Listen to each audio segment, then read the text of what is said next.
Crore 60 lakh dollars के अंदर इस होटल को बाकायदा तौर पर ख़रीद लिया।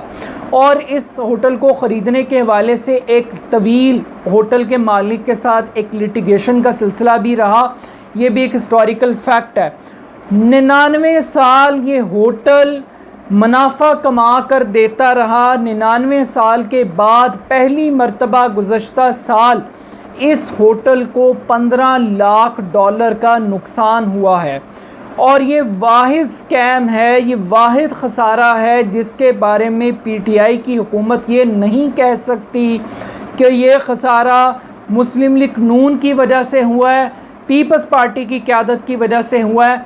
ये ख़सारा खालिसतन गुज़श्ता साल 15 लाख डॉलर का इस होटल को तहरीक इंसाफ की हुकूमत के दौर के अंदर हुआ है। और अभी ये 1 साल का ख़सारा है। बजाय इसके कि ख़सारे की वजूहात को डिस्कस किया जाए, उसके लिए कुछ सॉल्यूशंस तैयार किया जाए, इस होटल को रीवैम्प करने की बात की जाए, अगर मैनेजमेंट के अंदर कोई प्रॉब्लम है उसको दूर करने की कोशिश की जाए। इस होटल को बेचने की स्कीमें बनाई जा रही हैं। गवर्नमेंट ये कह रही है कि हम इसकी निजकारी तो नहीं करेंगे, लेकिन हम जॉइंट वेंचर चाहते हैं, हम शराकतदारी के फार्मूले के तहत इस होटल को चलाना चाहते हैं।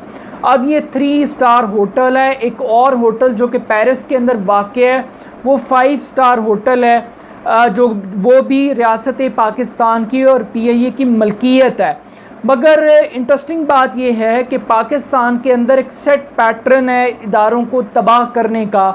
सबसे पहले कौमी इदारों के अंदर सियासी बुनियादों पर तकर्रियाँ की जाती हैं, मेरिट से हट के लोगों को अपॉइंट किया जाता है, ज़रूरत से ज़्यादा लोग भर्ती कर दिए जाते हैं और फिर एक नतीजा आता है कि इदारा डूबता है, ख़सारा करता है। ख़सारे करने के बाद उन इदारों के बारे में कहा जाता है कि ये सफ़ेद हाथी बन गए हैं, इनसे हमें जान छुड़ानी पड़ेगी। और सहारा लिया जाता है कि अगर हमें अपने टैक्स पेयर की मनी को बचाना है, अपने कौमी ख़सारे को कम करना है, तो इन होटल्स को, इन पीआईए को, इस स्टील मिल को, इस रेलवे को हमें प्राइवेटाइज़ करना पड़ेगा।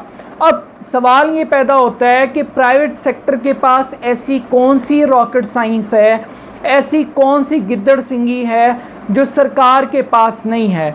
तो पता ये चलता है कि मामला नीयत का है, मामला कमीशन का है, मामला अहलियत का है, मामला कॉन्फ्लिक्ट ऑफ इंटरेस्ट का है कि यहाँ पर हुक्मरानों की स्टील मिल पाकिस्तान में लगे या जद्दा के अंदर लगे, वो कभी ख़सारे में नहीं जाती।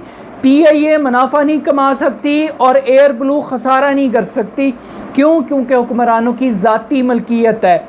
ये कौमी इदारों को बाप का माल समझते हैं, माल मुफ्त दिल में रहम की पॉलिसी इख्तियार की जाती है और फिर इदारे डूबते हैं और डूबते इदारों को अपने ही दोस्तों को नवाजने के लिए इस किस्म के प्राइवेटाइजेशन के प्लान पेश किए जाते हैं।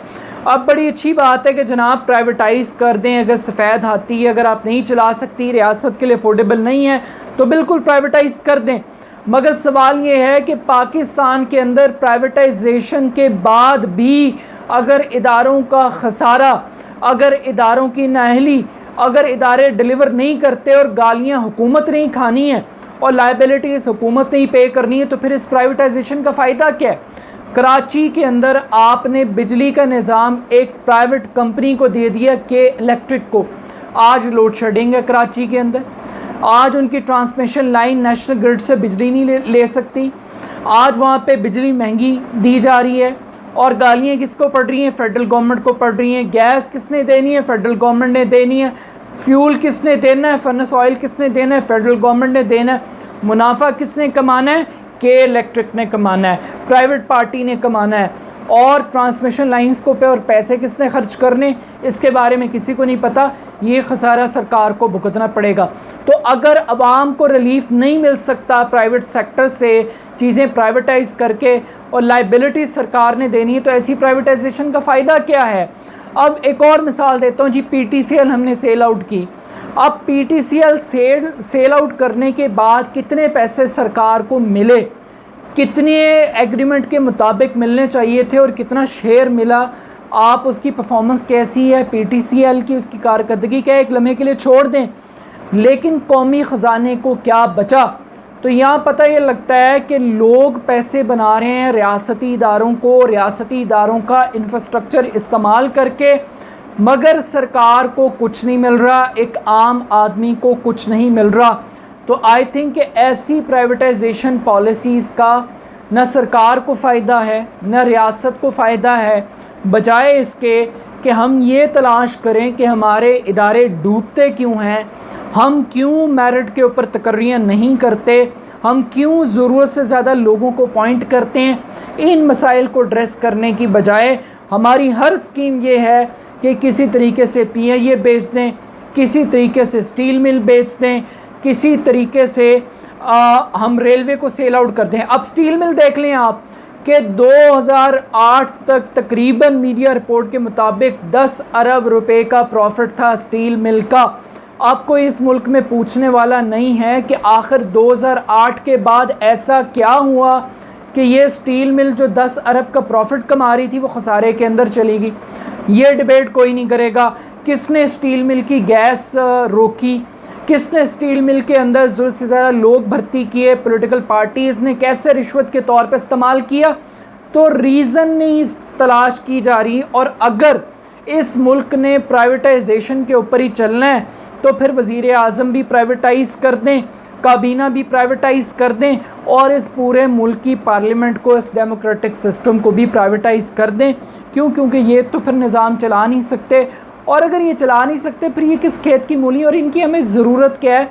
इस ज़रूरत के ऊपर हमें इस्टेब्लिश करना चाहिए कि ये जो पाकिस्तान को OLX बनाने की जो मुहिम है इसके ऊपर गौर व खोज होना चाहिए, और एक आम आदमी को समझना चाहिए कि ये टैक्स पेयर की मनी को बचाने के नाम पे कौमी इदारों को किस तरीके से इस मुल्क के अंदर अमरीकी सदर को, सदूर को खुश करने के लिए इन इदारों को बेचा जाएगा और कहा यह जाएगा कौम को कि हम कौमी खसारे से जान छुड़ाने के लिए काम कर रहे हैं, लेकिन दर हकीकत वो अपनी सियासी वाबस्तगियाँ, अपने आकाओं को खुश करने के लिए इक़दाम कर रहे हैं। और वो तो फिर अमरीकी सदर हैं। यहाँ तो मलिक रियाज़ नहीं मान जो बैरियर टाउन के लिए कराची में सरकारी ज़मीनों पर की तरफ उंगली कर दे तो सरकार वो नहीं बचा पाती, तो ये तो फिर अमरीकी सदर है। तो आई थिंक के पाकिस्तानी हुक्मरानों के लिए इससे बड़ी सादत कोई नहीं होगी कि वो अमरीकी सदर को भी खुश कर लें, अपने इन्वेस्टर्स को भी खुश कर लें और कौमी ख़जाने को इस तरीके से लॉस कर दें। लेकिन ये बात तय है